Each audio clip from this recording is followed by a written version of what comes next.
तो हम जान चुके हैं कि मिक्सचर्स क्या होते हैं। क्या होते हैं मिक्सचर्स? मिक्सचर होते हैं कॉम्बिनेशन ऑफ टू और मोर सब्सटेंसेस। जब दो या दो से ज़्यादा प्योर सब्सटेंसेस फिजिकली कंबाइन होते हैं, नॉट केमिकली बट फिजिकली जब वो कंबाइन होते हैं तो उसे हम कहते हैं मिक्सचर, है ना। हमने अलग अलग टाइप के मिक्सचर्स पढ़ लिए, जैसे कि होमोजीनियस मिक्सचर, हेट्रोजीनियस मिक्सचर, हमने पढ़ लिए सोल्यूशन, सस्पेंशन, कोलॉइडल सोल्यूशन, सब कुछ पढ़ लिया। मतलब एक तरह से कह सकते हैं मिक्सचर का कॉन्सेप्ट क्लियर हो गया है। तो अब जो हम पढ़ने जा रहे हैं वो है separation of components of mixture. तो हमें पता है ये जो मिक्सचर है ये अलग अलग सब्सटेंसेस से मिलकर बना है ना, मतलब अलग अलग कंपोनेंट्स होते हैं मिक्सचर में। अब मिक्सचर के इन कंपोनेंट्स को हम सेपरेट किस टेक्निक से करेंगे वो हमने पढ़ना है। So we are going to learn about separation of components of mixtures. तो मिक्सचर के कंपोनेंट्स की जो सेपरेशन है वो दो फैक्टर्स के ऊपर डिपेंड करती है। पहला फैक्टर है जो हमारा मिक्सचर है वो होमोजीनियस है या हेट्रोजीनियस है। देखो अगर मिक्सचर हेट्रोजीनियस होगा तो आप उसे इजी फिजिकल मेथड से सेपरेट कर सकते हो, जैसे कि हैंड पिकिंग, है ना, फिल्ट्रेशन, है कि नहीं। अब होमोजीनियस मिक्सचर है तो उसके लिए टेक्निक्स अलग हैं, राइट। तो ये कुछ फैक्टर्स हैं जिनके ऊपर हमारी सेपरेशन डिपेंड करती है। अगर होमोजीनियस होगा तो ये टेक्निक आजमानी है, हेट्रोजीनियस है तो ऐसे ऐसे कर सकते हैं। दूसरा फैक्टर है कि नेचर ऑफ सब्सटेंसेस, जो हमारे मिक्सचर के कंपोनेंट्स हैं, है ना, मतलब जो सब्सटेंसेस आपस में मिक्स होके मिक्सचर बना रहे हैं उन सब्सटेंसेस का नेचर कैसा है। नेचर इन द सेंस वो वॉलेटाइल है कि नहीं, वो हाई मेल्टिंग पॉइंट है उनका, हाई बॉइलिंग पॉइंट है, ये क्या है उनका, वो सब्लिमेशन प्रोसेस फॉलो करते हैं या नहीं, है ना। ये सारे जो फैक्टर्स हैं, मतलब अपने सब्सटेंसेस के जो नेचर है वो भी डिटरमाइन करता है कि हम उसमें कौन सी सेपरेशन का यूज़ करेंगे, किस सेपरेशन की टेक्निक का इस्तेमाल करके उसके कंपोनेंट्स को सेपरेट करेंगे। ये चीज़ क्लियर हुई। तो अब हम एक एक करके सभी सेपरेशंस के बारे में पढ़ेंगे। तो सबसे पहली सेपरेशन जो इस वीडियो में हम कवर करेंगे वो होगी separation of coloured component from blue black ink. आपको पता है ब्लू या ब्लैक इंक भी एक मिक्सचर है और इसके कंपोनेंट्स क्या हैं। एक कंपोनेंट होता है जो कलर्ड वाला पार्ट होता है जिसको हम डाई कहते हैं, और दूसरा कंपोनेंट होता है water. Dye is the solute here and water is the solvent. Dye बहुत कम अमाउंट में प्रेजेंट होता है, वाटर थोड़ा ज़्यादा अमाउंट में प्रेजेंट होता है। तो अब हमें इस इंक में से ये जो कलर्ड कंपोनेंट डाई है इसे सेपरेट करना है। तो हम कैसे सेपरेट करेंगे? अगर इस बारे में थोड़ा सोचा जाए तो आपको खुद ब खुद आंसर मिल जाएगा। देखो आपको पता है इंक में कलर्ड कंपोनेंट डाई भी होता है और थोड़ा सा वाटर भी प्रेजेंट होता है। हमें वाटर की एक प्रॉपर्टी के बारे में पता है कि water evaporates quickly. 100 degree Celsius पर वाटर लिक्विड से गैस में कन्वर्ट होना स्टार्ट हो जाता है, इवेपोरेट होना स्टार्ट हो जाता है। तो अगर हम इस इंक को हीट एनर्जी प्रोवाइड कर दें तो इसमें जो वाटर वाला कंपोनेंट है वो तो इवेपोरेट हो जाएगा, वेसल में सिर्फ हमारे पास डाई बचेगी, मतलब कलर्ड कंपोनेंट, और इस तरह से हम कलर्ड कंपोनेंट को वाटर से सेपरेट कर लेंगे। चीज समझ आई? तो ऐसे करके हमने सेपरेशन करनी है। अब आपको समझ आ रहा होगा कि सेपरेशन करते वक्त जो नेचर ऑफ सब्सटेंस है ये क्यों इम्पोर्टेंट है ना। समझ आ रहा होगा कि सेपरेशन नेचर ऑफ सब्सटेंस के ऊपर कैसे डिपेंड कर रही है। अगर सब्सटेंस का नेचर हमें पता है तो हमें ये समझ आ जाएगा कि हम कौन सी टेक्निक का यूज़ करें और सेपरेशन करें, ठीक है। तो कलर्ड कंपोनेंट को हम इंक से इवेपोरेशन की मदद से सेपरेट कर सकते हैं। तो इसके लिए हमने एक एपरेटस सेटअप किया है। हमने क्या किया, एक वॉच ग्लास लिया है और इसमें अपने इंक ले ली हमने, और इस इंक में क्या क्या होंगे, दो कंपोनेंट्स। पहला तो डाई होगा कलर्ड कंपोनेंट और दूसरा होगा वाटर, ठीक है। हमने इस वॉच ग्लास में इंक ले ली और एक बीकर में हमने पानी ले लिया, ठीक है। हमने साथ में एक बर्नर ले लिया, बीकर रखा, बीकर के ऊपर हमने वॉच ग्लास प्लेस कर दी जिसके अंदर हमने इंक रखी हुई थी। हमने यहाँ से बर्नर को ऑन किया तो ये बर्नर इस वाटर को हीट एनर्जी प्रोवाइड करना स्टार्ट कर दिया। अब जब ये वाटर हीट होगा तो वाटर इवेंचुअली इस इंक में भी हीट एनर्जी को पास ऑन करेगा। अब जब इंक भी हीट अप होगी तो इंक में जो ये वाटर वाला कंपोनेंट था वो इवेपोरेट हो जाएगा हीट को लेकर। जब वाटर हो गया इवेपोरेट तो वेसल में बचेगा सिर्फ और सिर्फ dye which was the coloured component जिसको हमें सेपरेट करना था। ठीक है, तो हमें इससे एक चीज समझ आई कि अगर हमें किसी वॉलेटाइल कंपोनेंट को नॉन वॉलेटाइल कंपोनेंट से सेपरेट करना हो तो हम इवेपोरेशन का यूज करेंगे। वॉलेटाइल मतलब कोई ऐसा सब्सटेंस जिसको हीट एनर्जी मिलने पर जो जल्दी से इवेपोरेट हो जाए वो होता है वॉलेटाइल। नॉन वॉलेटाइल मतलब जिसको थोड़ा टाइम लगे इवेपोरेट होने में। तो यहाँ पर वॉलेटाइल कंपोनेंट कौन सा था? Water, right. और नॉन वॉलेटाइल कंपोनेंट कौन सा? डाई। तो एक वॉलेटाइल कंपोनेंट को नॉन वॉलेटाइल कंपोनेंट से सेपरेट करने के लिए हम इवेपोरेशन का यूज करेंगे। जब हम उसे हीट एनर्जी प्रोवाइड करेंगे तो वॉलेटाइल कंपोनेंट तो इवेपोरेट हो जाएगा और जो हमारा नॉन वॉलेटाइल कंपोनेंट है वो बच जाएगा और इस टेक्निक से दोनों सेपरेट हो जाएंगे। ठीक है, ये चीज समझ आ गई।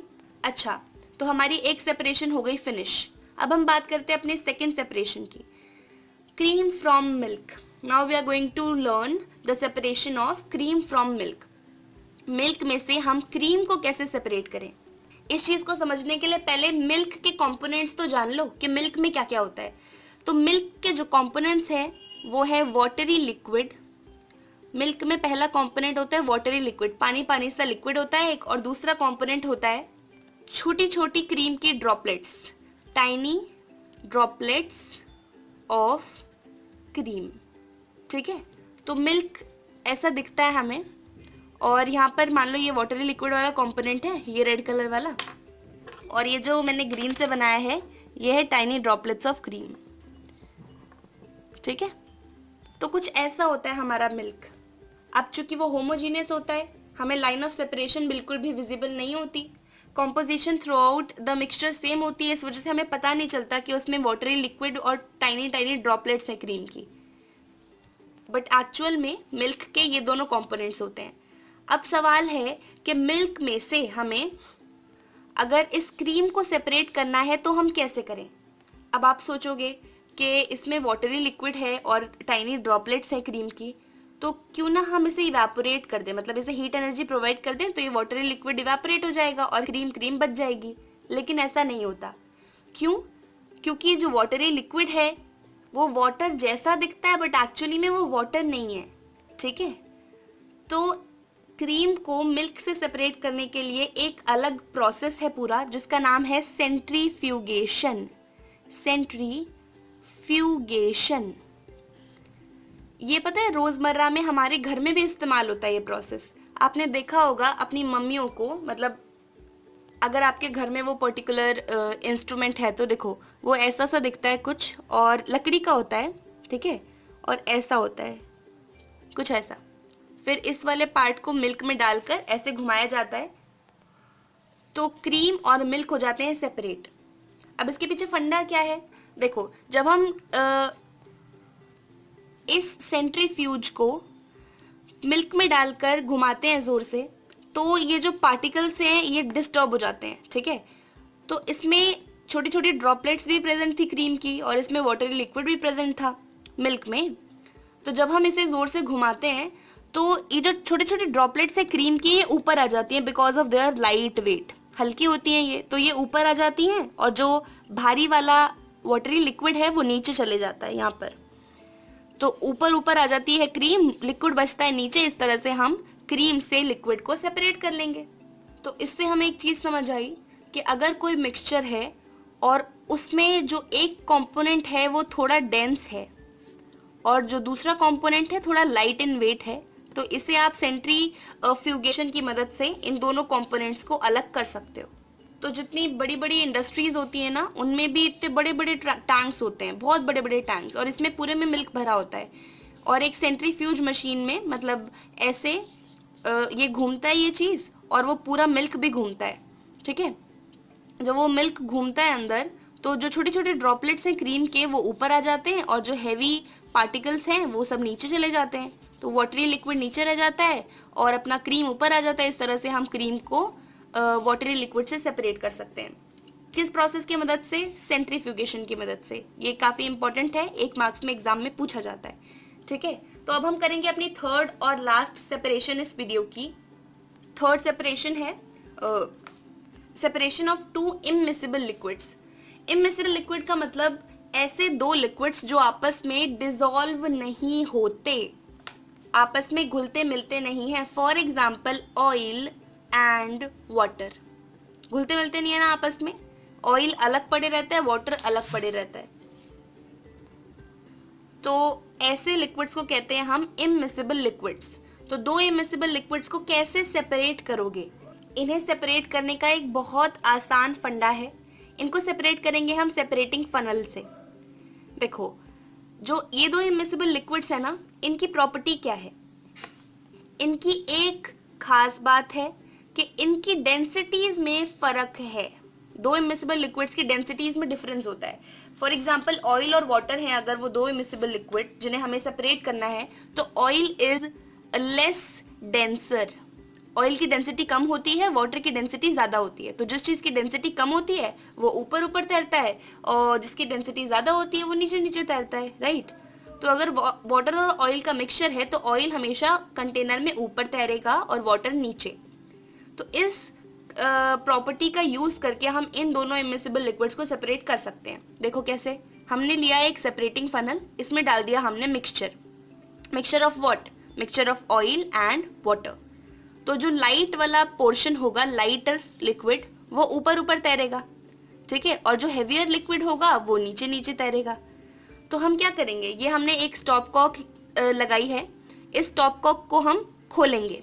जब हम इसे खोलेंगे तो ये वाटर यहाँ से नीचे आना स्टार्ट हो जाएगा, होगा कि नहीं होगा? फिर ये हम इसे तब तक खोले रखेंगे जब तक ये पूरा वाटर निकल ना जाए और ऑयल स्टार्ट हो जाए। जैसे ऑयल स्टार्ट होगा बंद कर दो स्टॉप कॉक को।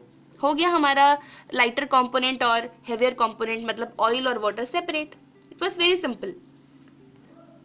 केरोसिन ऑयल और वाटर को भी आप ऐसे ही सेपरेट कर सकते हो, ठीक है। ऑयल और वाटर को तो कर ही सकते हो। मतलब ऐसे दो कंपोनेंट्स या ऐसे दो लिक्विड्स जो इमिसिबल हैं और उनकी डेंसिटीज में फर्क है, आप अगर उन्हें सेपरेट करना चाहते हो तो सेपरेटिंग फनल का इस्तेमाल करके आप उन्हें सेपरेट कर सकते हो, ठीक है।